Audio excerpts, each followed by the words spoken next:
Hi everyone, and welcome to The Sleepy Scientist. I'm really happy you're here. Tonight, we're going to go on a calm and quiet trip to learn something amazing.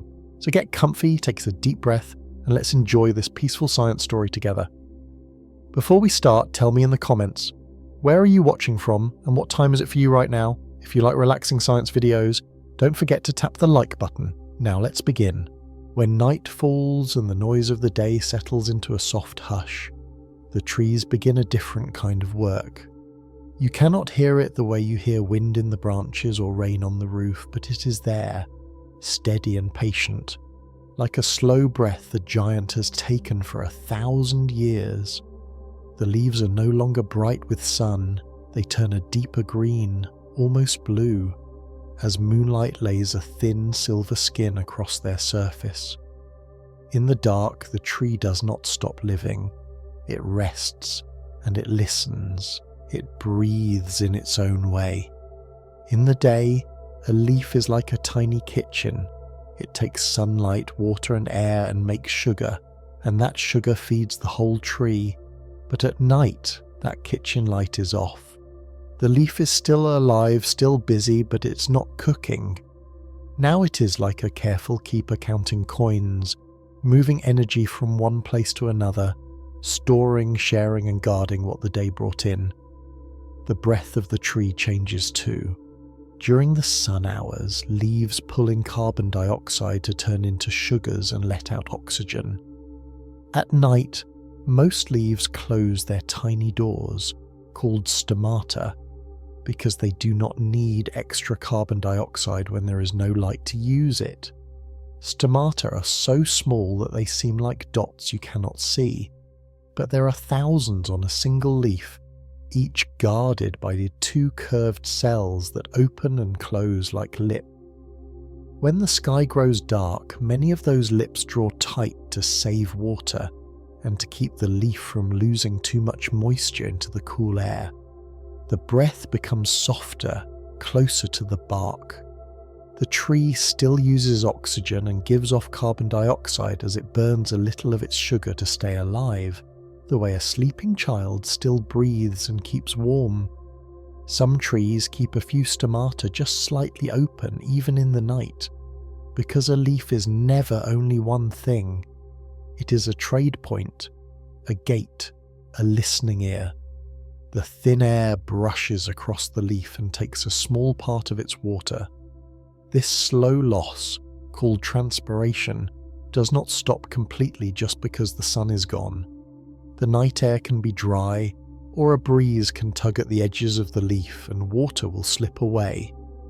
When that happens, the tree pulls more water up from its roots, and the long columns inside the trunk, the xylem, carry this water up like silent wells.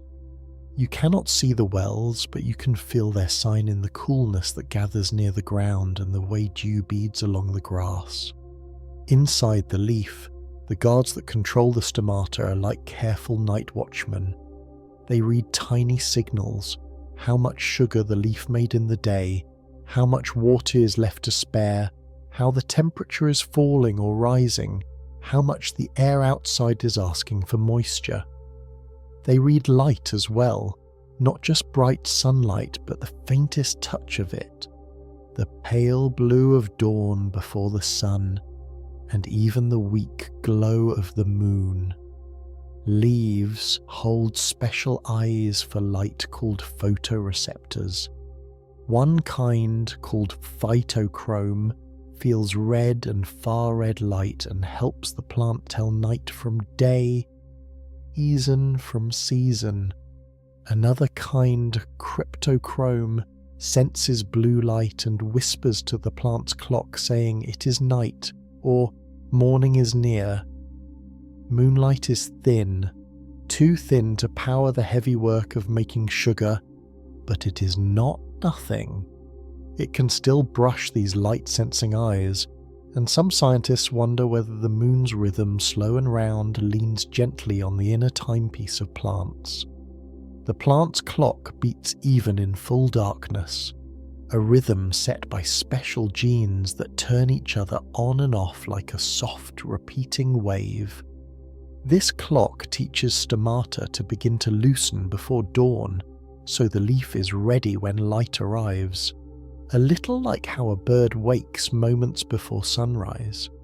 So when moonlight falls on the leaf, it is like a cool hand on a sleeping forehead.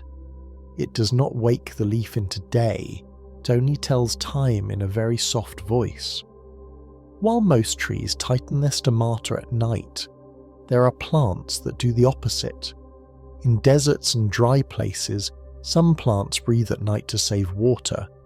They open their stomata in the cool dark, take in carbon dioxide, and store it as an acid inside their cells. In the day, with the stomata closed to hold their water tight, they turn that stored carbon into sugar using the sun.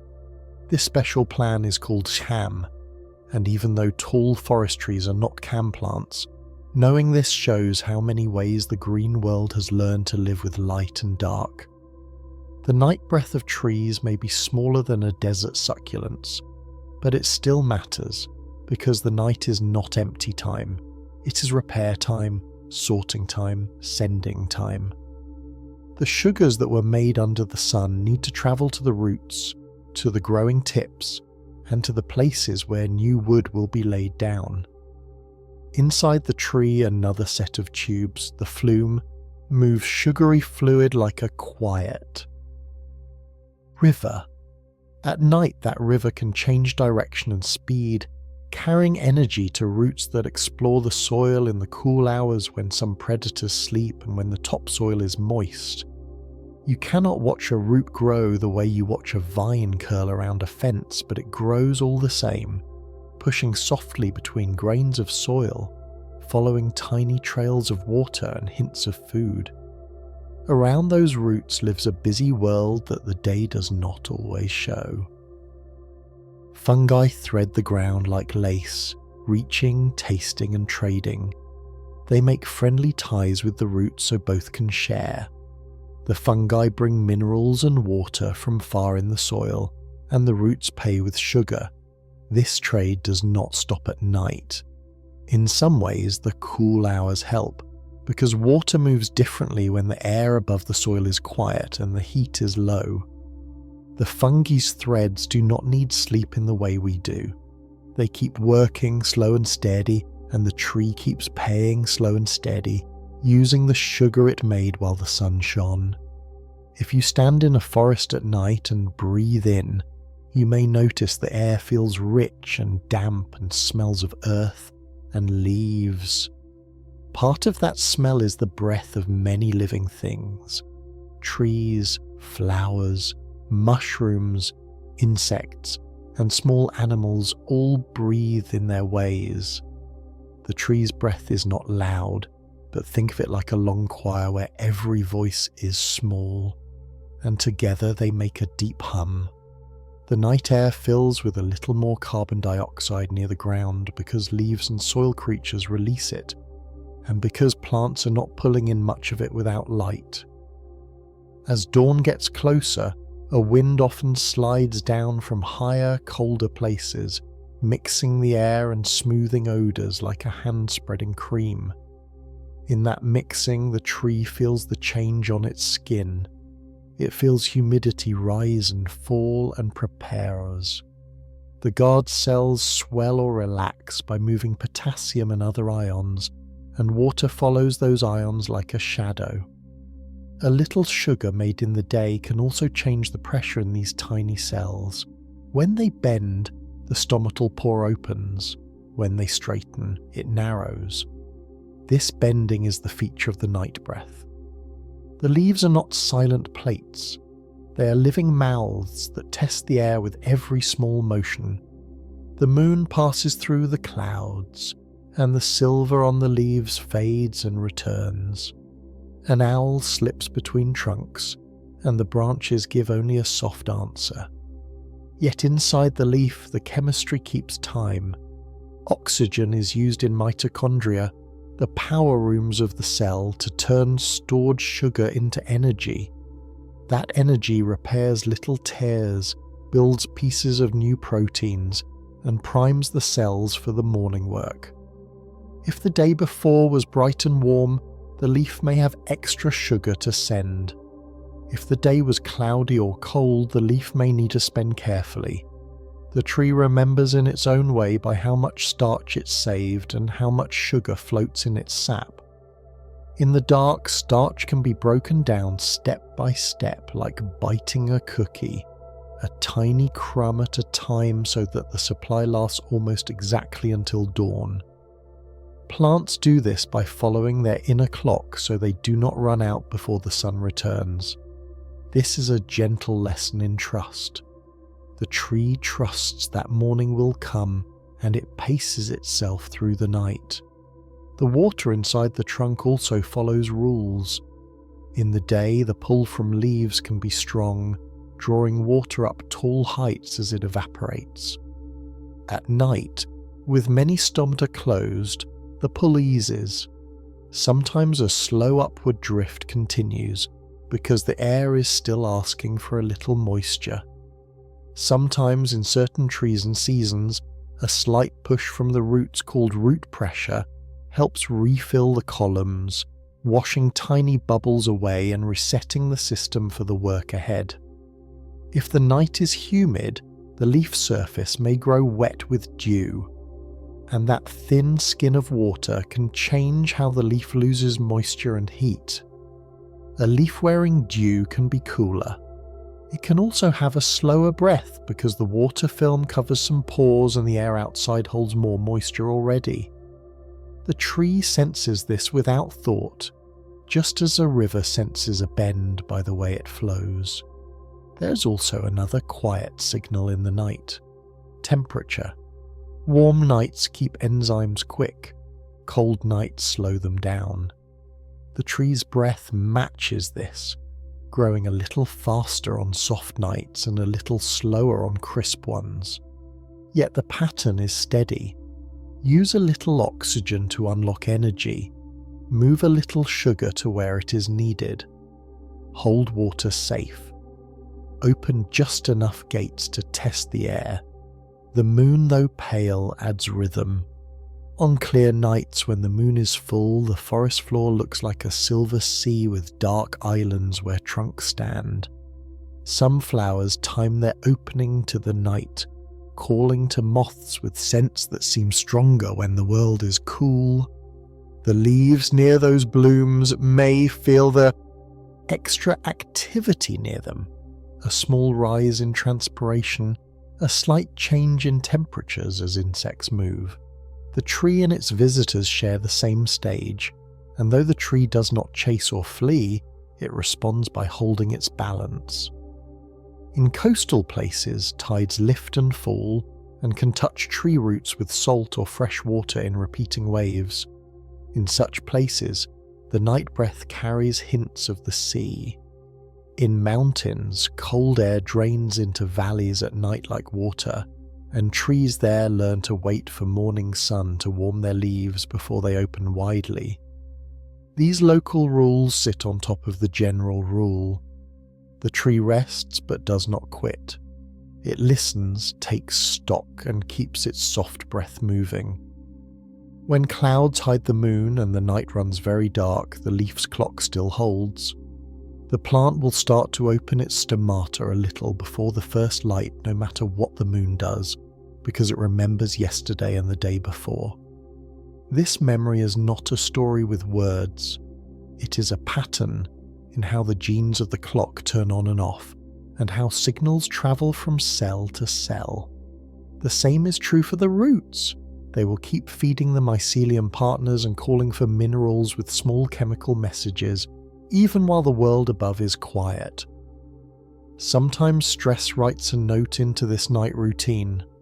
If the day was very dry and the tree lost more water than it liked, the night breath may grow tighter, the stomata more closed than usual, the sugar shipping more careful because the tree must guard its stores. If the day was kind, with soft light and gentle rain, the night can be generous, sending more sugar to the roots, building more wood, healing small cracks. The moon simply watches. It cannot power the leaf's kitchen, but it can silver the edges of the story, and our eyes see that silver and feel calm. This calm is part of the tree's story too, because many animals change their steps under moonlight, and fewer sudden moves mean fewer broken leaves and less damage.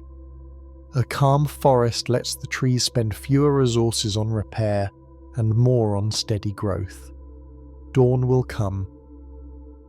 Before you notice the first line of light, the leaf will. Its stomata will start to loosen, its inner clock tapping the shoulders of enzymes that wait for the sun. The tree will have used just enough of its starch, not too much, because its timing held true through the dark. The xylem will feel the pull start to grow, and the phloem will ready new sugar to move. Roots will pass their nightly work to the day plan, fungi will keep their thread steady, and the smell of soil and leaf will change from damp night to warm morning. The night breath will not end as much as it will blend into the day breath, like one long sigh that shifts tone when light arrives. When moonlight enters the leaves, it is not a command, it is a lullaby. It strokes the guard cells, whispers to the clock, and marks the hours as the tree tidies its house. This is how a tree lives the dark, with care, with timing, with a breath so soft you could miss it if you did not stand still and listen with your whole skin. It is a breath that holds the memory of sun and the promise of dawn, and it is happening now in every quiet leaf you pass under on your way home in the silver night. If you could step inside a leaf in the middle of the night, it would be like walking into a library lit only by the pale glow of the moon through high windows. Shelves of green cells would line the walls, each holding precious books written in the sugar made that day. The air inside would be still, not because nothing is happening, but because everything is moving with care. This is the quiet economy of night. Sugars are packed into bundles and sent along living tubes, their journey guided by tiny pressure differences, like gentle currents in a hidden stream. Some of these sugars travel upwards to feed the buds that will become tomorrow's leaves and flowers, while others flow downwards into the deep roots where they will be stored for harder days. This movement is slow, steady, and constant. It is called translocation, and unlike the noisy rush of daytime photosynthesis, it is the soft, unseen heartbeat of a plant's life. Around this silent traffic, the leaf's cells keep a rhythm. Inside each one, mitochondria turn sugar into energy in a series of slow, careful steps. They breathe in oxygen from the air spaces within the leaf, and breathe out carbon dioxide which collects in those same spaces. This is not the dramatic oxygen making of daytime, but the inward breath of life, the same breath you and I take, just quieter, more measured. And even though the moonlight outside does not provide enough power for photosynthesis, its soft touch is not ignored. The photoreceptors within the leaf still feel it, like a sleeping person noticing the shift of light in a room. The phytochromes, those red light sensors, slowly reset themselves in the absence of sun, marking time. Cryptochromes, tuned to blue light, continue whispering to the plant's inner clock, reminding it how much night remains. This clock, known as the circadian rhythm, is not simply a passive timer. It is a conductor of a silent orchestra, cueing different parts of the plant to act in harmony. It decides when certain genes will be switched on to repair cell walls, when proteins will be made to defend against disease, and when energy will be shifted to growing tissues. All of this happens with such precision that the plant will open its stomata just before dawn, ready to take advantage of the first photons of sunlight. If the plant is healthy, this timing is perfect, neither too early, wasting water in the still dark air, nor too late, missing the first light. While this inner timekeeper ticks away, another world is awake just outside the leaf's surface. The night belongs to many creatures, and the tree is part of their stage. Moths drift between blossoms, feeding on nectar, and in return carrying pollen from flower to flower. Bats trace invisible paths through the branches, catching insects drawn to the flower's scents. Some of these flowers only open at night, their petals pale to better reflect moonlight, and their fragrance is strongest when the air is cool. The leaves near them may feel the touch of passing wings or the warmth of a nearby moth's body for a moment. Small interruptions in the night stillness. Deep below, roots continue their quiet expansion. They move not with muscles but with growth, pushing their tips between soil particles, seeking moisture and nutrients. Around them, mycorrhizal fungi extend their own network, so fine and far-reaching that it can link one tree to another, passing not only minerals but chemical signals, messages of drought, disease, or abundance. This underground exchange does not pause for nightfall. In fact, cooler soil temperatures can make it easier for roots to take in water, and the sugars delivered from the leaves provide the fuel for these unseen journeys. In forests where trees are linked by these fungal threads, a kind of slow conversation continues in the dark, unnoticed by most eyes. The scent of the forest at night, damp earth, green breath, the faint sweetness of blooming night flowers, is partly shaped by these exchanges. Volatile compounds drift from leaf and soil, mingling in the air. Some are defensive signals, warning of insect attack. Others are invitations calling pollinators from afar. In the hush of night, such scents can travel farther without being scattered by hot rising air. In coastal mangrove forests, the rhythm of the night breath is braided with the rhythm of tides. As saltwater advances and retreats, roots adjust their intake, managing both salinity and oxygen levels. In high mountain valleys, cold air drains down the slopes, pooling around tree trunks, slowing respiration and nudging the plant's chemistry into a slower gear. Every landscape writes its own version of the night breath, yet all share the same central truth. Darkness is not stillness, only slowness. Even the moon's cycles weave themselves into this story. Some studies suggest that full moons can subtly shift the timing of certain plant activities, perhaps because of the increased light at night, perhaps because of ancient rhythms tied to tides and lunar months. In such nights, leaves may hold their stomata slightly wider, or flowers may linger open a little longer. The effect is small, but nature often builds on such smallness, stacking it over generations until it shapes behaviour. The night also brings vulnerability. Without sunlight, plants cannot quickly replace the energy they spend, so every movement, every open pore, every droplet of water lost must be weighed. Guard cells keep their hold on the stomata, tightening if the air grows too dry or if a hot wind moves through after sunset. In times of drought, the night breath can become almost a whisper, conserving every bit of water. Yet in seasons of rain and abundance, trees can afford a more generous exhale. In the moonlit hours, the tree is not competing for light. Instead, it shares space with stars. This is when the boundaries between plant and sky seem thinnest. The leaf's upper surface catches the silver light and returns it, not as heat or energy, but as a kind of quiet shimmer, a signal only to those who know how to see it. Some insects and animals do. Their eyes can read ultraviolet patterns in the petals and leaves, even under moonlight. To them, the night forest is not grey, but patterned and alive. As you walk beneath these trees, You may feel the air cool slightly as you step into their shade, even though there is no sun to block. This is the tree's work as well. The slow release of moisture from its leaves, the quiet shaping of the microclimate around it.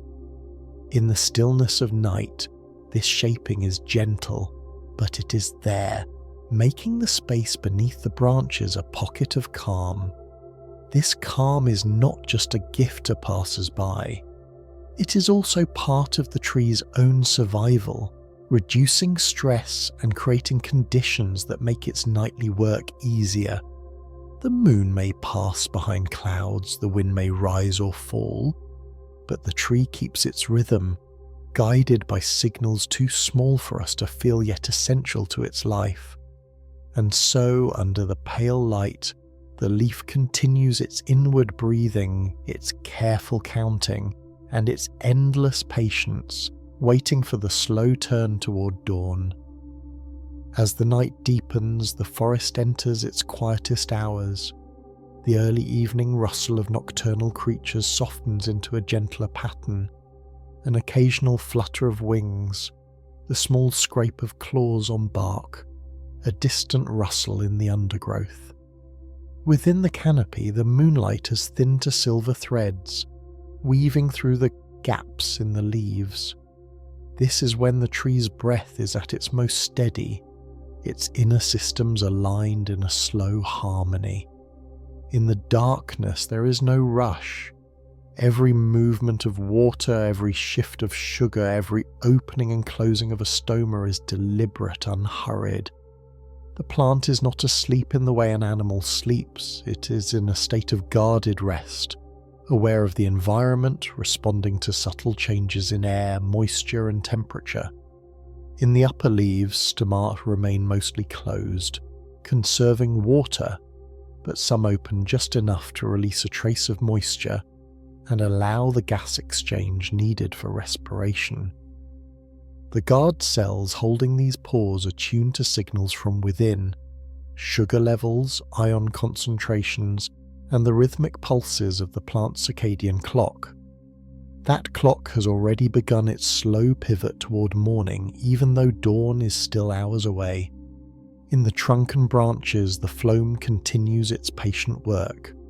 Sugars made in the bright hours flow toward the roots, feeding their growth and the living communities around them. Some of these sugars are stored in woody tissues as starch, a quiet reserve for the winter or for times of drought. In the xylem, water columns shift almost imperceptibly, pulled by the faint tension of evaporation from leaves and sometimes pushed upward by root pressure. A soft hydraulic sigh that refills the upper branches. This movement, invisible to the eye, is the tree's bloodstream, always circulating, always sustaining. Underground, the roots are busier than they seem. Their tips probe the soil, sensing gradients of water and nutrients, adjusting their growth accordingly. Around them, the mycorrhizal fungi maintain their partnerships, moving phosphorus, nitrogen and trace minerals toward the root hairs in exchange for a steady supply of sugar. These threads connect not only the tree's own roots, but can stretch to touch the roots of neighbouring trees, even those of other species. In this way, resources and signals pass across the forest floor, a quiet network of generosity and warning. If one tree has been damaged or stressed, chemical messages in this fungal web can alert others, prompting them to prepare their defences. Even at night, these alerts can be sent because the flow of sugars to the fungi never truly stops. Above ground, the leaves continue their subtle dialogue with the air. Moisture released through the stomata contributes to the microclimate beneath the canopy, raising humidity and cooling the air.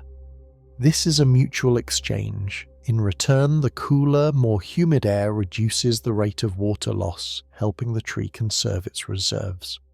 In some forests, this effect is so pronounced that walking from an open clearing into the trees feels like stepping into another world, a space quieter, cooler, and softer to the senses. In the moonlight, the forest floor is a shifting mosaic of light and shadow. Small mammals forage in the safer half-darkness, while predators glide silently in search of them. The tree does not intervene in these dramas, yet its branches and trunk form the stage upon which they unfold. The night breath of the tree is a constant presence, an invisible backdrop to every movement and sound. And though the tree does not think or plan, its quiet functioning supports all of this life. The oxygen in the air, the structure of the habitat, the cycles of nutrients in the soil. Sometimes the air will grow still, and the scents of the forest will hang heavy. Earth, moss, sap, the faint perfume of night-blooming flowers. In this stillness, the tree's respiration is easier, its guard cells holding steady, its internal chemistry balanced. On other nights, a breeze will stir the branches, pulling more moisture from the leaves and prompting the guard cells to close more tightly.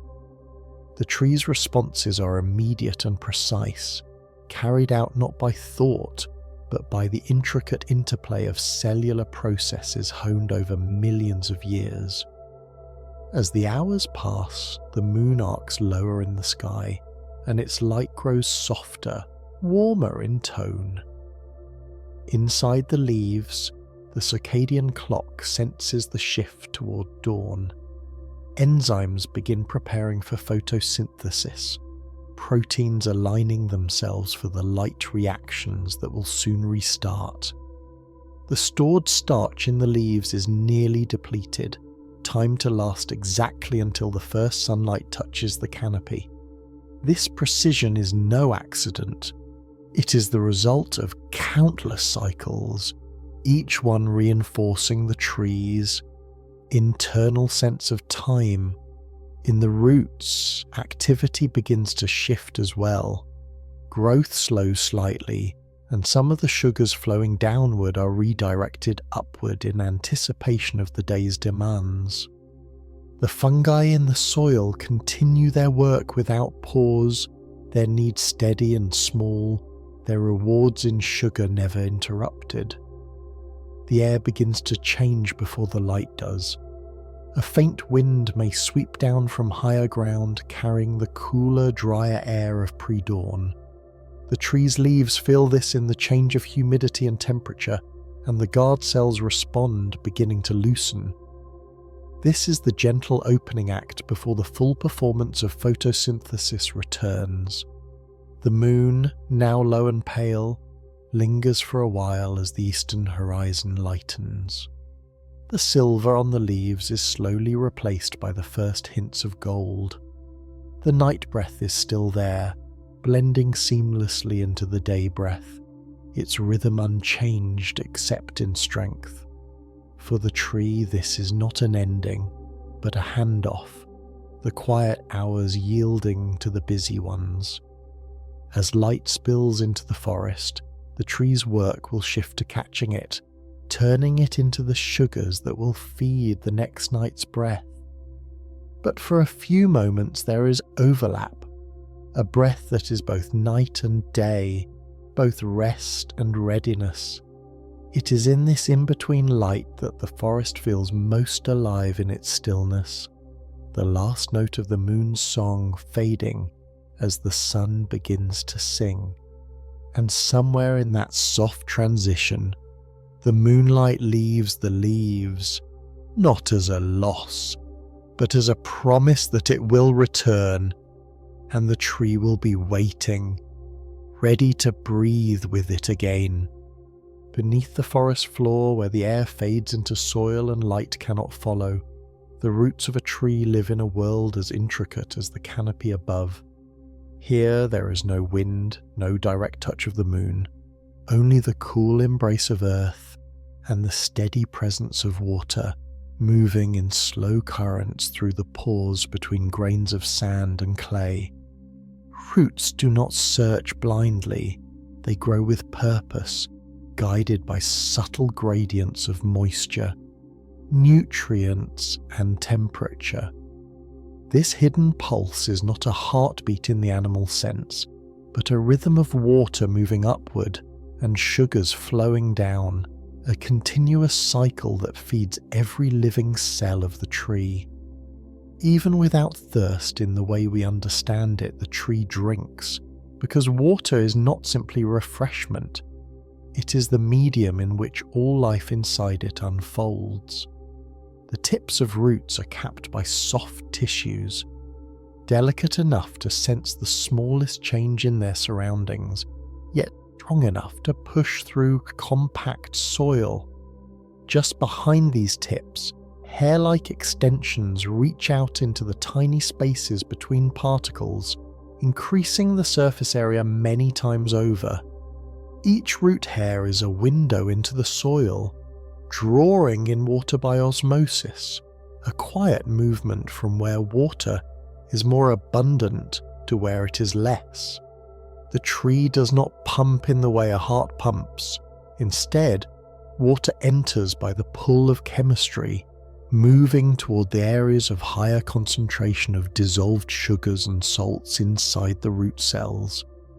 Once inside, water moves toward the central core of the root, entering the xylem, the long, narrow tubes that will carry it upward. This journey begins in darkness and silence, but it is as vital as the green blaze of photosynthesis above.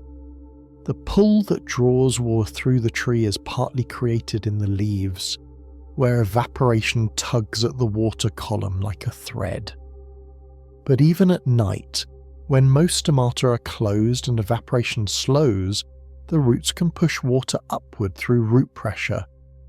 This happens when minerals are actively pumped into the xylem, lowering the water potential there and causing water to flow in from the surrounding cells.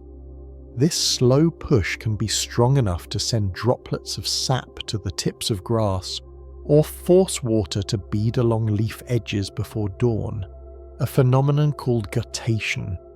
It is not the same as dew. It comes from within, a sign that the hidden pulse is still at work while the forest sleeps. Around the roots, life gathers. Bacteria cluster in films of moisture, breaking down organic matter into forms the tree can use. Mycorrhizal fungi wrap around or even slip inside root cells, forming partnerships that reach far into the soil. These fungal threads can find water in places the roots alone could not reach, and in return they receive sugars from the tree's leaves. This trade is so ancient and essential that most trees cannot thrive without it. The fungi's networks can span meters, linking multiple trees together, allowing resources to flow where they are needed most. In times of drought, one tree's roots may pass water to another through these fungal bridges, blurring the line between individual and community. In the stillness underground, there are other pulses too. Tiny changes in pressure ripple through the xylem as water moves. Electrical signals, sparked by changes in temperature or injury, travel through the living tissues, informing distant parts of the tree about what is happening elsewhere. If a root meets dry soil, signals can move upwards to tell the leaves to close their stomata more tightly, conserving water before stress becomes severe. If a nutrient-rich patch is found, growth hormones flow toward the tips, encouraging more branches of roots to explore the area. The soil itself shifts in response to the roots. As they grow, they press into it, creating channels that can later carry water or air. When roots die back, their empty spaces remain, tiny caverns that shelter insects and microbes. Over years, a root system becomes not only the anchor of the tree, but an architect of the soil around it. The water that enters a root's thin walls is more than a drink. It is the carrier of dissolved minerals, calcium, magnesium, potassium, that will build cell walls, power enzymes and help the tree's electrical messages travel. Each droplet that rises through the xylem carries a record of the ground it came from.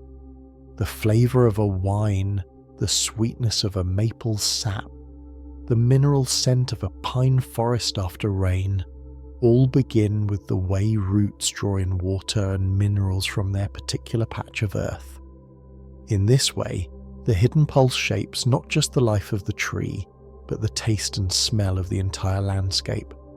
Roots drink slowly, steadily, never rushing, because the tree's needs are constant but patient. Water is always moving upward, even when we do not see it, and this movement connects the cool depths of the soil with the highest leaves in the canopy. It is a silent conversation between earth and sky, carried out through the body of the tree.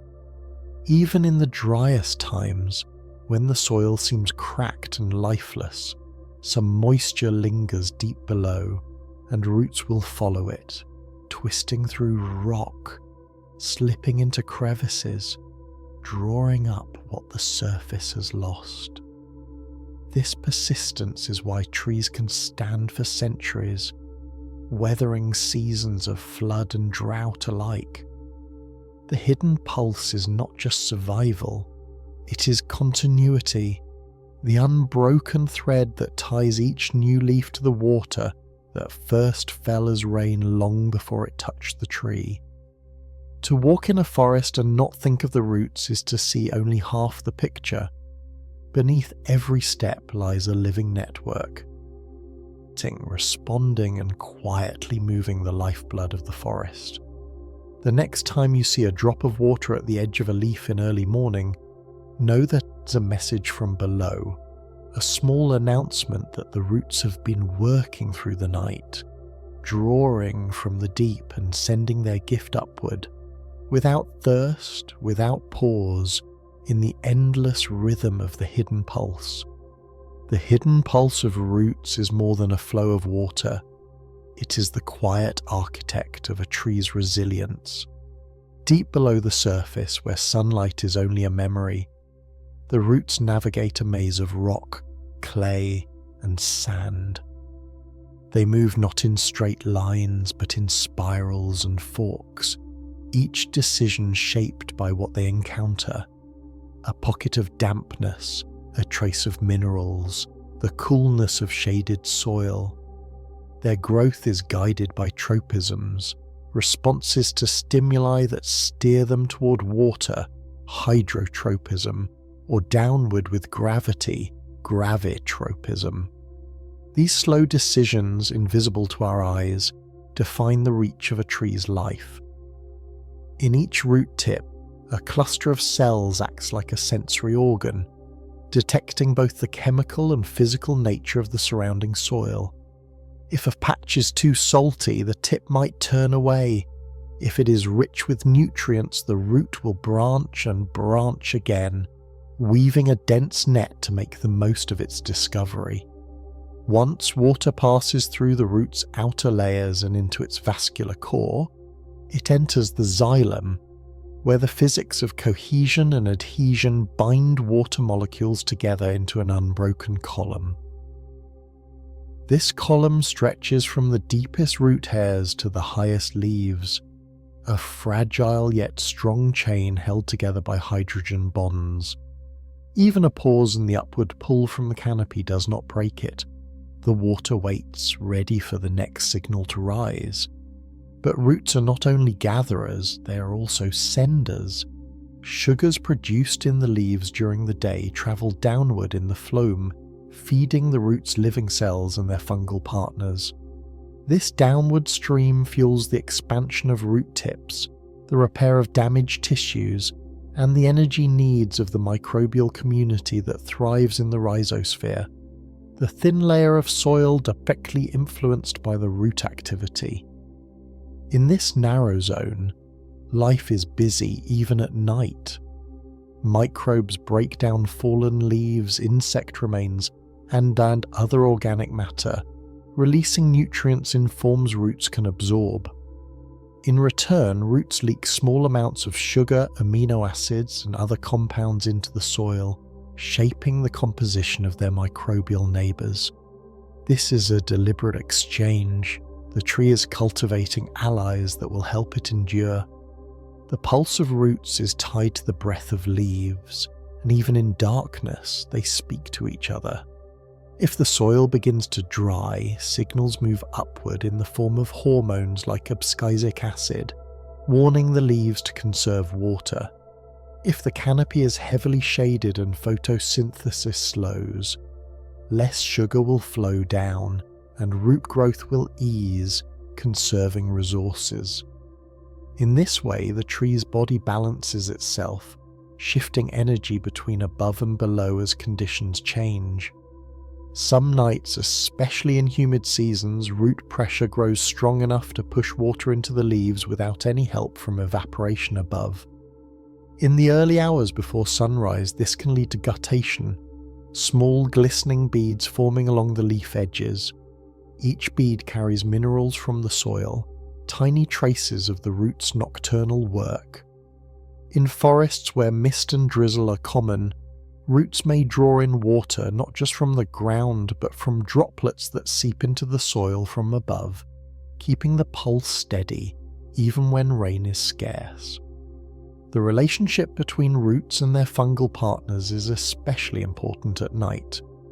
Mycorrhizal fungi can transport water over considerable distances through their thread-like hyphae, bridging dry patches of soil and delivering moisture directly to root cells. They also move nutrients like phosphorus, which is vital for energy transfer in plants, and nitrogen, which is essential for building proteins. In exchange, they receive a share of the sugars flowing down from the leaves. This trade is constant, a nightly barter that sustains both partners. In some cases, fungi connect not just one tree to another, but entire stands of trees, creating a shared network sometimes called the Wood Wide Web. Through it, resources can be shifted from trees in sunlight to those in shade, or from older trees to young saplings. This shared network helps explain how forests maintain their balance and recover from disturbances. In coastal or riverbank environments, roots may experience a different rhythm to their pulse. The tides can bring alternating floods of fresh and salt water, and roots respond by adjusting the intake of ions to prevent damage from salt. Special structures in some species actively pump out excess sodium, protecting the delicate balance inside their cells. In arid landscapes, roots dive deep, sometimes reaching water tables far below the surface. Here, the pulse is slow and deliberate, drawing steadily from reserves that may be centuries old. Some desert trees have roots that extend more than twice the height of their trunks, tapping into hidden aquifers. This water, once drawn upward, will take days to reach the highest leaves, yet the column remains unbroken, sustained by the same cohesion and adhesion that hold it together in any climate. The minerals roots gather are more than building blocks for the tree, they are messengers of the land's history. The presence of certain elements can reflect the type of bedrock below or the passage of ancient rivers. In this way, every tree carries a chemical map of its home within its sap. The hidden pulse weaves the memory of the soil into the fabric of the forest, influencing everything from the flavour of fruits to the resilience of wood. As the night progresses, the flow of water and nutrients continues without pause, a steady current beneath the surface. The air above may cool and the leaves may rest, but the roots are always in motion, sustaining the slow heartbeat of the tree. It is a rhythm that has no beginning and no end, only the changing speed and depth that seasons and weather impose. When morning approaches, the root's pulse does not stop, it simply shifts in balance. More water will be drawn upward as the leaves open their stomata to the sun, and the downward stream of sugars will increase to match the renewed pace of photosynthesis. The connection between earth and canopy will tighten, and the hidden work of the night will blend seamlessly into the visible work of the day. Yet even in daylight, much of what the roots do remains unseen, their pulse quiet beneath the hum of the forest. To understand a tree fully, one must learn to feel this underground rhythm, a movement not measured in seconds but in seasons, carrying the essence of the earth upward in every breath the tree takes. By the final hours before dawn, the hidden pulse of roots is deep into its nightly cycle, steady and sure, unbroken by the world above. The forest overhead may still be wrapped in darkness, but far below the surface, countless tiny root hairs are touching, tasting and drawing in the last reserves of cool moisture before the day's heat begins its claim. The soil feels different at this hour, its temperature stable, its particles close packed with water from the previous night's dew or the lingering memory of rain.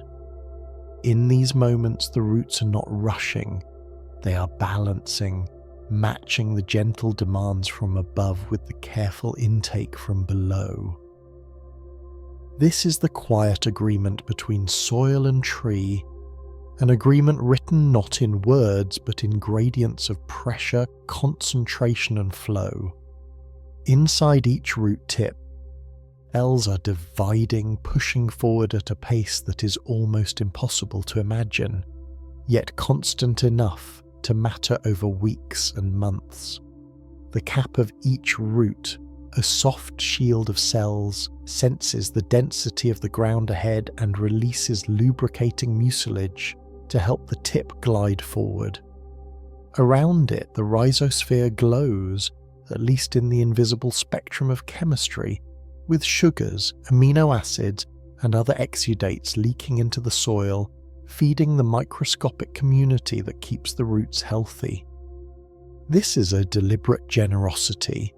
The tree's offerings encourage bacteria that help release bound minerals and fungi that extend the reach of the root system. In this unseen marketplace, nothing is wasted, and every exchange strengthens the pulse. The upward journey of water at this hour is quiet but persistent. Even with the stomata mostly closed, evaporation from the canopy still tugs at the water column, a pull felt all the way down to the finest root hairs. Root pressure, if it has been building through the night, can push water up to replace what was lost, ensuring the xylem remains full. In some species, this slow nocturnal rise results in guttation droplets forming along leaf edges just before sunrise, a sign to the patient observer that the roots have been working in the dark. The minerals in these droplets carry the signature of the soil, a tiny sample of the underground world lifted into the air. Roots are not passive drinkers. They can store water within their own tissues, acting as reservoirs that smooth out the fluctuations between wet and dry. Parenchyma cells inside the root store not just starch but also water, releasing it when the pull from the canopy becomes too strong. This buffering role is especially important in dry seasons, when rainfall is rare and surface soils dry quickly under the sun. In such times, deep roots take on a greater share of the work, pulling moisture from far below while shallow roots wait for rain. This division of labour between shallow and deep roots is part of the tree's survival strategy, ensuring that no single layer of soil is exhausted. In wetter environments, the pulse follows a different rhythm. Shallow roots can take advantage of frequent rains, and the mycorrhizal network becomes a rapid delivery system, moving both water and dissolved nutrients quickly where they are needed. Even here, roots remain sensitive to subtle changes, an increase in the soil's salt content after coastal spray, the cooling of soil after a cloudy day, the enrichment that follows a leaf fall event when nutrients are released back into the ground. Through it all, electrical and chemical signals flow along the tree's length, ensuring that roots and leaves act in concert. If the canopy has experienced damage or heavy feeding by insects, hormones released by the leaves will travel down to the roots, adjusting growth patterns and nutrient distribution. If roots encounter drought or toxic conditions, their warning signals travel upward, shifting the canopy's behavior before visible stress appears. In this way, the hidden pulse is not only a movement of water, but a stream of information, keeping the tree's many parts in quiet alignment. As the first grey light begins to touch the eastern sky, the rhythm underground subtly changes. The circadian clock within the roots, linked to the same internal timekeeper that guides the leaves, begins preparing for the day's higher demand. Water uptake may increase slightly in anticipation of stomata opening, and the distribution of sugars shifts as photosynthesis is expected to resume. The fungal partners sense this too, their activity tuned to the same cycles, ready to carry more nutrients toward the roots as the energy supply from the canopy strengthens. The soil, still holding the coolness of night, offers its most generous drink now, before the sun climbs high enough to draw moisture away. For a brief time, the upward pull from the leaves and the gentle push from root pressure work together in perfect balance, sending a fresh surge of water into the tree's tallest reaches. Soon the sun will take over as the main driver of this movement, and the night's steady, measured pulse will shift into the daytime's more vigorous beat. Yet the character of that pulse will remain shaped by the night's work, the refilling of reserves, the balancing of mineral levels, the repairs to fine root hairs damaged by soil movement or passing insects. By the time the canopy is bathed in light, the roots have already completed hours of labour, unseen and uncelebrated. Standing beside a tree in the morning, you might notice nothing of this hidden life. The bark will be still, the leaves will begin to stir in the breeze, and the forest will awaken to bird calls and the hum of insects. But beneath your feet, the pulse will continue, linking the deep, dark reservoirs of the earth with the open air above, ensuring that every breath the tree takes is supported, every leaf fed, every cell sustained. And when night comes again, the same steady rhythm will return, unbroken, carrying on as it has for centuries. This is the hidden pulse of roots, a cycle without beginning or end, patient as stone, constant as the turning of the earth, and as essential to life as the light that will soon spill through the branches. If you sit with a fallen log and run your fingers across the cut face, you will feel a map of time made of wood. Circles spread from the centre like ripples on a pond, each one a year of living, each one a memory of rain and heat and quiet winter. These rings are not just lines you can count like numbers on a clock. They are the slow memory of the tree, written in light and dark bands that hold the story of seasons. In spring, when days grow longer and sap rises, the tree's living skin, a thin layer under the bark called the cambium, wakes and begins to build. It lays down new wood toward the inside and new bark toward the outside.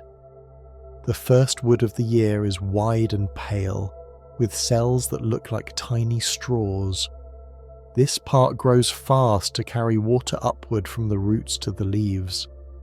Later, when summer deepens and days turn hot and water is harder to spare, the cambium makes denser wood with smaller, darker cells that strengthen the trunk.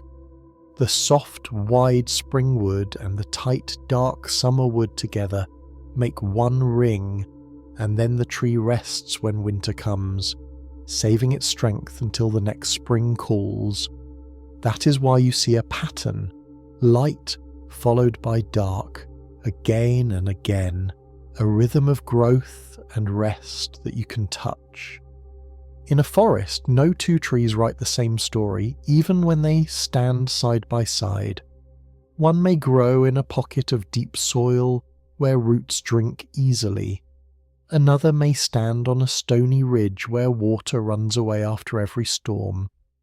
When a year is kind with gentle rain and warm days, the ring may be broad, showing that the tree added much wood.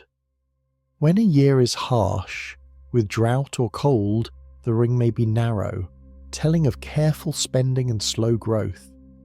Sometimes a strange season makes a false ring, a second band inside a year, when a dry spell stops growth and a late rain starts it again. The tree is honest, but the weather can trick the pattern. If insects chew the leaves or a disease climbs the bark, the ring narrows where the tree must heal. If a nearby tree falls and sunlight pours into a once dim space, the rings suddenly widen as the survivor stretches toward the new light, taking the chance to spread more branches and leaves. Fire can leave a scar that shows as a black mark folded into the wood, and floods can lay down silt that changes how roots drink and how the next ring grows.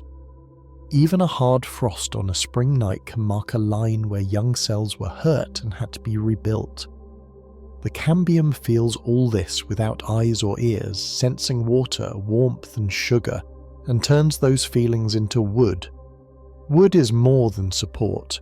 It is a long memory bank of tiny tubes called xylem that once carried water to the leaves. When they are new, they are alive along their edges. When they're old, they are quiet but strong, making the heartwood at the centre. The outer wood near the bark, the sapwood, is still part of the current year's work, shining with moving water and stored sugars. The heartwood carries the past, often marked with resins or darker colours that help keep it safe from rot. Between bark and wood runs the phloem, which carries sweet sap downward from leaves to roots and growing tips. Every spring, the cambium builds a new layer of both xylem and phloem, and in that building the tree keeps its timeline. If you look very closely at a ring from a tree that grows in a place with clear seasons, you can read more than just 1 year's size. You can read when leaves grew quickly and when they slowed.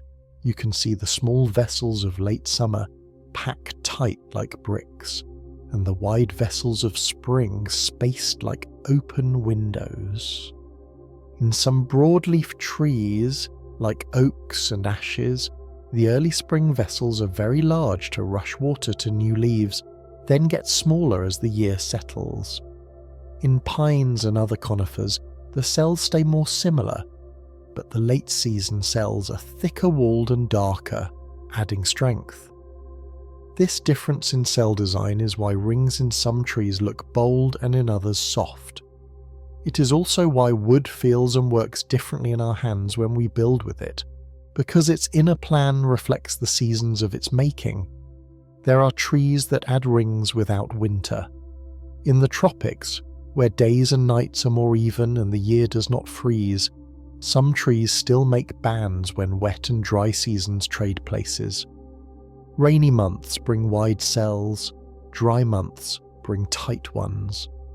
A year there might be counted from one rainy season to the next, not from snow to snow. Where rain falls all year without clear pauses, rings can be faint or missing, and the wood tells its story in other ways.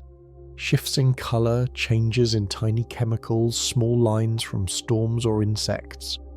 Even then the tree remembers, it just uses a softer script.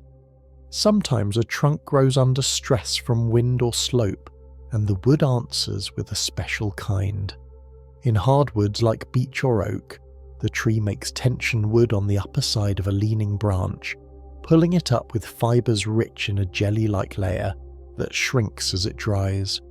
In conifers like fir or pine, the tree makes compression wood on the lower side with rounder cells that push, not pull. This reaction wood is part of the memory too, telling of years when storms bent the crown or snow dragged branches down.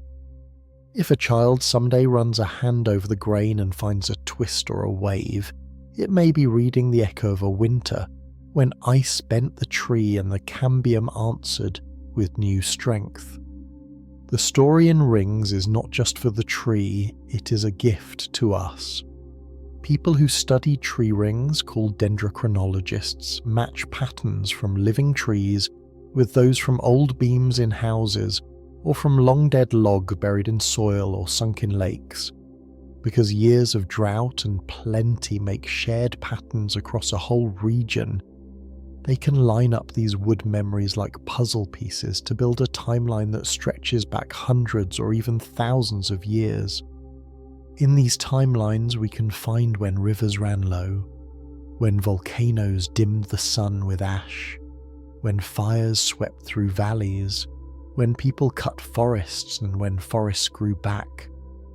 The width of a ring and the shape of its cells are tiny facts, but when you place many tiny facts together, you can see the memory of a whole landscape. Inside the wood there are even smaller signs.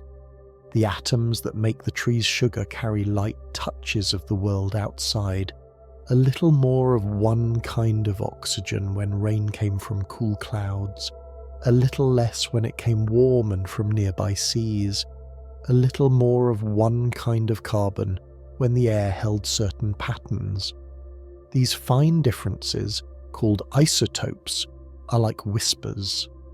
Scientists can listen and guess whether a summer was hot or mild, whether a year was wet or dry, and how the breath of the world has changed over time.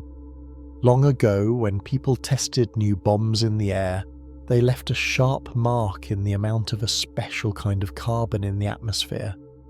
Trees took that in and wrote it into their rings, so even today a piece of wood can sometimes be dated to a single year by this sudden spike, a strange and sad bookmark in the forest's slow book.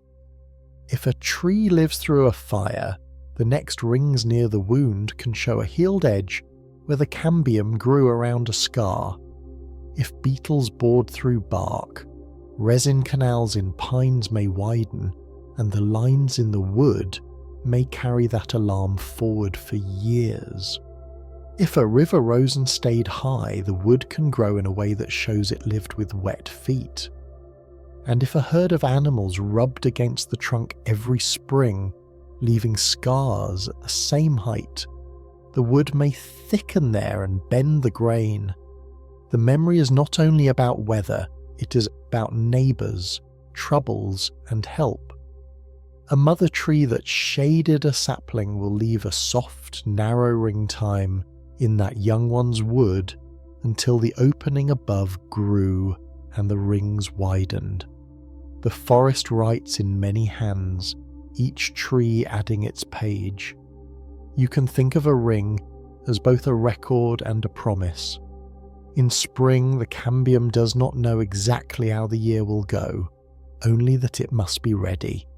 It begins with wide cells, generous and hopeful. As the months pass, the tree adjusts, making tighter cells if water grows scarce, keeping the ring honest. When the season closes, the last dark band says, "This is what the year became, not what I hoped or feared." Then the cambium rests. In the cold, the living parts of the tree slow to a hush. Starch is stored, water is pulled from cells to keep ice from forming inside them, and the plan for spring is held like a seed in the pocket of the bark. When the days lengthen again, the cambium hears the signal, light sensed by leaves and buds, warmth felt in the bark, and the next ring begins right where the last left off, a soft margin of newness along the hard line of memory. Even the smell of wood carries time. Fresh-cut pine breathes out sharp resin that once flowed to seal wounds. oak. It smells rich because of tannins that helped protect heartwood in old age. Cedar's sweetness speaks of oils that kept insects away. These are not only scents, they are stories of defense and healing trapped in the walls of cells that once were alive. The colour of heartwood deepens with age as more of these compounds settle in, so you can sometimes guess not just age but character from a glance. The deep purple of old walnut, the honey gold of long-cured larch. When a craftsman planes a board and the shavings curl like ribbon, the smooth face beneath is a new page of an old diary. Years suddenly visible that have been hidden inside the tree's body since they were made. In some forests, people mark time with trees because the trees outlast them. A ring that began when a grandparent was born now lies several centimetres inside the trunk, safe as a keepsake. Another ring made the year a river flooded the town is tight and small, showing that even the trees had to hold their breath. In high mountains, bristlecone pines add such thin rings that you can forget they are still alive, yet they stand for thousands of years, holding stories older than our languages. In a young city, street trees make rings touched by heat from pavement and dryness from shallow soil. And still they write, adding year to year in spite of cut roots and crowded branches. Wood's slow memory is patient with us, but it never stops telling the truth about the place where it grew. Though we read rings most easily in a stump or a board, the living tree carries its unread pages with it. Ring inside ring, promise inside remembrance. The trunk thickens, not by stretching what is there, but by adding new edges around the old, wrapping the past in a fresh layer. The heart remains at the centre, quiet and strong, a column of old summers and winters deep as a well. The bark is the boundary, rough or smooth depending on the species, scarred by years of small events, shedding in plaits or in curls. Between bark and heart, the cambium draws a thin line that moves with the seasons and becomes the next chapter. Nothing is hurried. The tree does not waste and it does not forget. If you lean your back against a trunk and close your eyes, you might imagine the slow ticking of that hidden clock. It is not a clock that makes sound, and it is not a clock that keeps time by seconds. It keeps time by light and dark, by wet and dry, by warm and cold. It keeps time by the visits of birds and the passing of storms, by the fall of leaves and the rise of sap. Each ring is a summary of a year that no one can live again, yet the tree carries it forward as strength. When the wind pushes and the branches sway, it is the stacked years that keep the trunk from breaking. When lightning strikes and leaves a scar, it is the years of built wood that hold the wound while it heals along the edges. And when the tree finally falls, as all trees must, its rings lie open to the sky, a round quiet book left on the forest floor. Rain will darken the lines, moss will soften them. Insects will come, and mushrooms will draw out what was stored, returning it to the soil so another tree can begin again. The memory in the wood does not vanish. It returns to the cycle, becoming food for future rings in another trunk somewhere nearby. This is wood's slow memory, not a rush of images, not a voice that speaks, but a clear and faithful record of how life moved through a year. It is the tree saying, I was here, and this is how it felt. Easy, hard, wet, dry, warm, cold, quiet, busy. It is a memory you can touch with your hand and read with your eyes, and when you do, you join the long conversation between forest and time. The rings are not only for counting age, they are for feeling how a living thing stands between earth and sky and turns their changes into structure and grace. and somewhere under bark you cannot see through, the cambium is already writing the next line, thin as a breath, steady as the moon that watches from above. The slow memory stored in wood is not only a diary of the tree's own life, but also a mirror reflecting the world around it. When we look closely at the rings, we see the handwriting of climate, soil, sunlight, and the silent companions that shared the tree's years. Each ring is a thin wall of cells, their shapes and sizes moulded by the conditions in which they formed. In a generous spring, vessels are wide and numerous, ready to carry water upward in great quantities. In a stingy year, they are narrow and tightly packed, conserving resources for survival. These differences are not random, they are the signature of the year, the tree's quiet response to whatever the world gave it. Within each ring there is also variation from top to bottom. Wood formed in the lower trunk may differ slightly from that in the upper branches, influenced by the flow of water and nutrients, by the weight the wood must bear, and by the subtle tug of gravity shaping the fibres. The tree is constantly adjusting, making each ring a little different from the one before, even when seasons seem similar. This ability to adapt is what allows trees to endure for centuries, meeting change with quiet flexibility. Some rings carry the mark of sudden events. A late frost after buds have opened can damage the tender leaves, forcing the tree to slow its growth.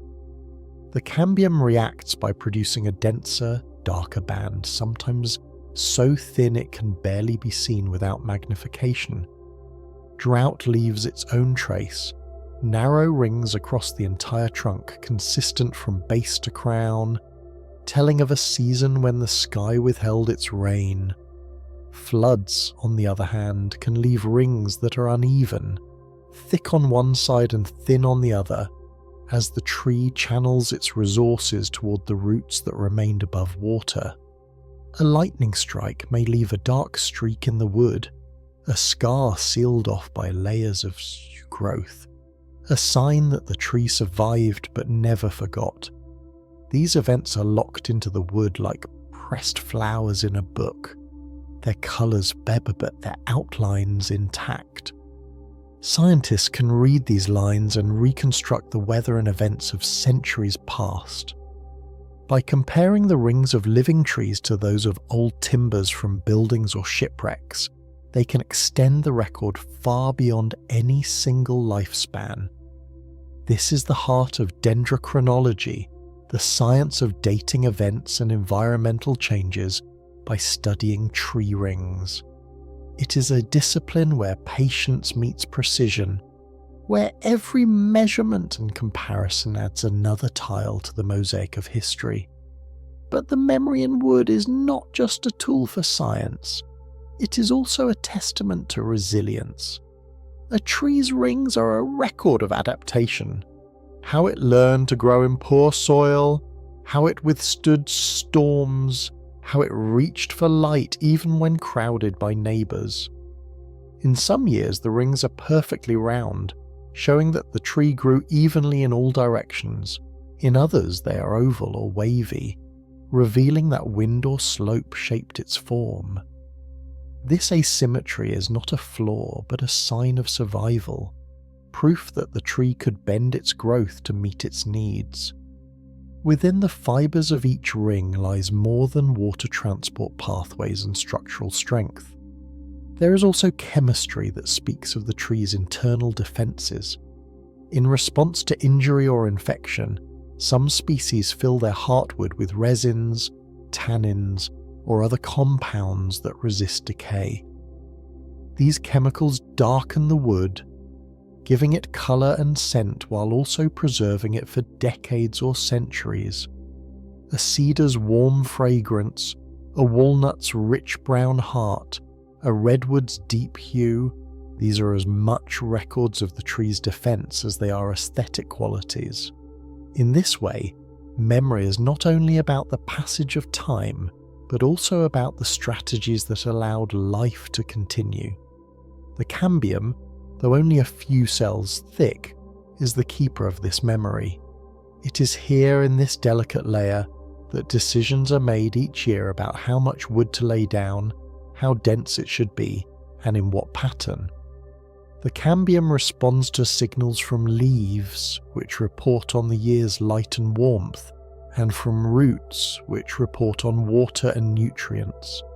These signals are integrated, and the result is a unique pattern of growth for that year. The cambium also remembers past seasons, not in the conscious way animals remember, but in the chemical and hormonal states carried over from year to year. If a tree has faced drought for several seasons, its growth pattern may change in anticipation of more dry years, even if rain returns. This kind of memory, stored in hormones and in the very structure of the wood, is a quiet form of foresight, an adaptation shaped by survival. Some of the most remarkable memories in wood are invisible to the eye. Inside each cell wall, the ratio of stable isotopes of carbon and oxygen reflects the conditions during the time that cell was formed.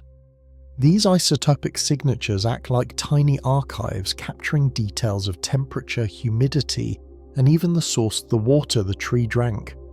Scientists can analyze these ratios to reconstruct ancient climates, revealing how forests responded to past changes in the Earth's atmosphere and weather.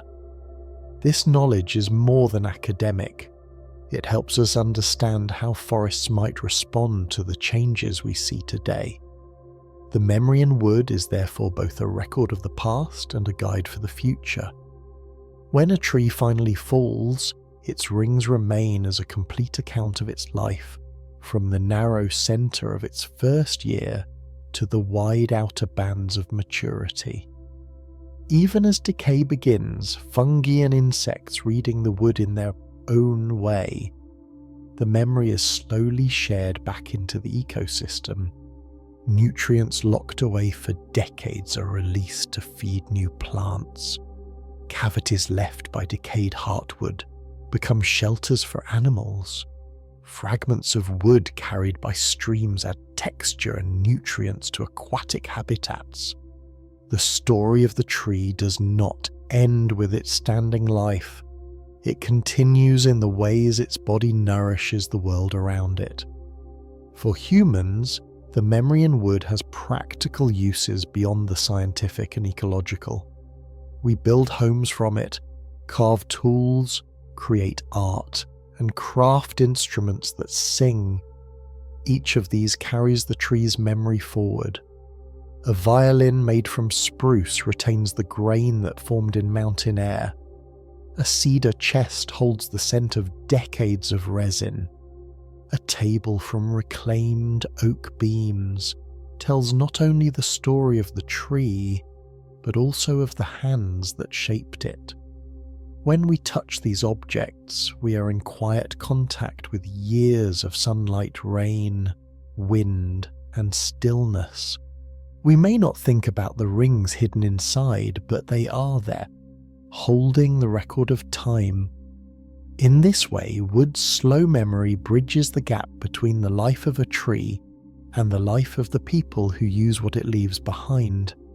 The patience that shaped each ring is still present in the strength of a beam or the tone of a guitar string. Just as a tree's rings are built layer by layer, so too is our own understanding of the world, added to slowly over time. When we read wood, we are reminded that growth is not always fast, and that endurance often comes from steady, measured effort. The rings do not rush to complete themselves.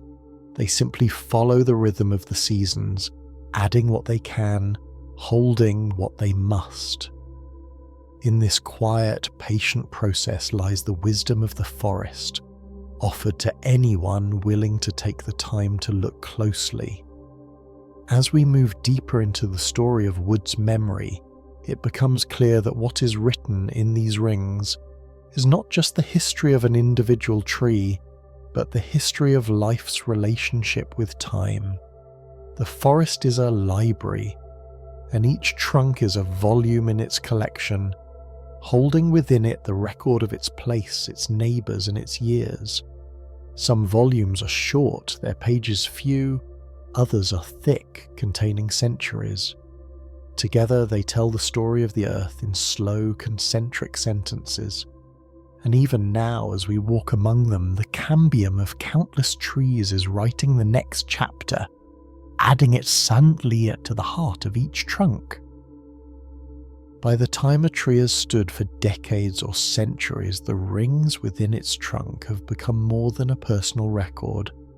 They are a woven tapestry of the landscape's story, layered year upon year until the heartwood holds a history too vast for a single season to explain. Deep inside, the earliest rings remain narrow and close, memories of the tree's youth when its crown was small and its reach into the soil was shallow. These first bands are faint and tight, yet they are the foundation upon which all other years rest. Around them the rings widen with maturity, reflecting the years when the tree's canopy spread broad enough to catch more sun and its roots reached deep enough to drink steadily through drought. Then often the rings narrow again in age as storms, disease or competition slow the yearly building.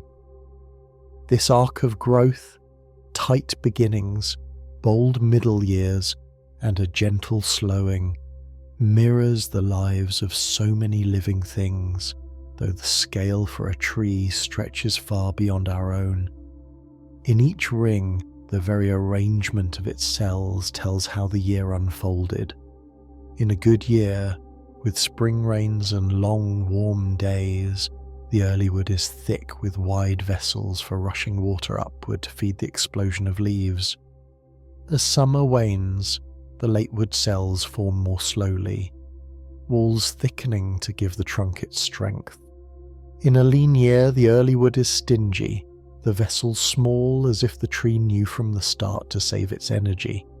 This foresight is not conscious but born of signals, the soil's moisture, the leaves' photosynthetic pace, the root's mineral intake, all translated into the cambium's decisions. Over decades, these decisions add up to a code that someone who knows how to read can translate into the language of climate and place. The memory in wood also carries the rhythm of disturbance. Fire leaves a scar where the cambium was killed in a small patch, the wound then walled off by new wood that grows around it year after year, sealing it deeper within the trunk. Insect attacks leave their own traces, narrow rings from years when leaves were eaten before they could make enough sugar, or resin-filled channels in conifers that mark the tree's defense against burrowing pests. Even shade from a taller neighbor can be read, as rings narrow for decades until an opening in the canopy allows them to widen again. In this way, the wood is like an honest witness, recording every hardship and every reprieve without judgment or embellishment. Some trees live long enough to record changes not just in seasons but in eras. A bristlecone pine thousands of years old can hold in its rings the record of shifts in the jet stream, volcanic winters, and centuries-long droughts. A stand of oaks along a river can tell when the channel shifted or when floods became more frequent. A spruce in a cold northern forest can reveal when a winter's warmed enough to change the timing of spring melt. These memories taken together form a collective diary that spans continents and millennia, one that science can read but that the trees themselves carry wordlessly. Even when a tree dies, the story remains. In fallen logs, the rings are still legible, though the outer ones fade first as bark peels and insects begin their slow reclamation. Pieces of wood buried in bogs or lakes may hold their rings for thousands of years, the water sealing them from decay. When these ancient timbers are found, their patterns can be matched to those of living trees, extending the timeline of the forest far beyond what any single trunk could hold. In these matches, sudden narrowings or widenings line up across centuries, revealing regional events: a cold summer from a distant volcanic eruption, a cluster of dry years when rivers shrank, a flood that left the soil rich for seasons after. Human history and tree history intertwine in these records. Wooden beams in old buildings, ships, or bridges can be traced back to the exact year the tree was cut, and by reading the rings within, we can learn about the climate and conditions of that time. In this way, the memory in wood bridges the past and present, carrying messages from centuries ago into our hands today. There is a deep humility in recognizing that the chair we sit on or the floor beneath our feet holds decades of sunlight and rain within its grain. Beyond their value as archives, the rings also serve the living tree in ways we often overlook. The heartwood, though no longer alive, supports the immense weight above it, resisting the twisting of wind and the bending of snow. The sapwood, which surrounds it, is the highway for water and nutrients, its younger rings pulsing with the season's life. The boundary between these, where living cells fade into the strength of the past, is where memory and function meet, where the record of yesterday literally supports the work of today. And this is perhaps the most striking thing about wood's slow memory. It is not stored away in some inaccessible vault. It is the very body of the tree. Every ring is both an archive and an active part of the structure, proof that memory can be something you stand on, lean against, or shelter beneath. As the years pass, the outermost rings become bark, shed in scales or ribbons, falling to the forest floor to feed fungi and insects. The cambium beneath writes the next line around the trunk, a thin layer no thicker than a pencil's edge, yet it holds the power to shape the future. In the height of summer, this layer is busy, cell after cell forming, walls stretching, patterns locking in. In winter, the cambium rests, but it does not forget. The chemical state of its cells, the stored starch in the rays of wood, and the signals from roots and buds all combine to set the pace for the next year's growth. This continuity ensures that no ring stands alone. Each is influenced by those before and shapes those to come. When we run our hands over a polished tabletop or trace the grain in a beam, we are touching the fossilized decisions of years gone by. Each curve or wave in the grain was once a living adjustment, a response to wind, to light, to damage or opportunity. The shine of the finish may hide the roughness of bark, but the form is still there, a silent testament to the seasons. Even in art, when wood is carved, its lines guide the blade, its knots resist or redirect it, as if the memory within still has a voice in what will be made of it. In the forest, a living tree's rings are invisible, hidden beneath bark and cambium, but their presence can be felt in the tree's posture. The way a trunk leans towards light, the swell at the base where roots spread, the taper as it rises into thinner air, all of it shaped by how wood has grown year after year. These forms are the outward expression of the inward record, the way memory shapes the present. And so the slow memory of wood is not just about the past. It is about the ongoing conversation between time and life, between what has been and what is yet to come. A tree does not choose its seasons, but it meets each one and records it faithfully, adding to the quiet book it carries in its heart. In this there is a lesson for us that growth is made not by erasing hardship but by building upon it, that beauty and strength come from layers of experience, and that the past, held well, can support the weight of the future. When the tree finally falls and its rings lie open, it is not an ending but a release, the pages of its memory are returned to the forest, where they will be read in other ways, by the roots of seedlings that grow in its shadow, by the fungi that thread through its phase, by the soil that absorbs its minerals. In time, the wood will vanish from sight, but its memory will remain, distributed through the life it nourished. And somewhere nearby, another trunk will be adding its own rings, writing its own slow, steady story beneath the same sky.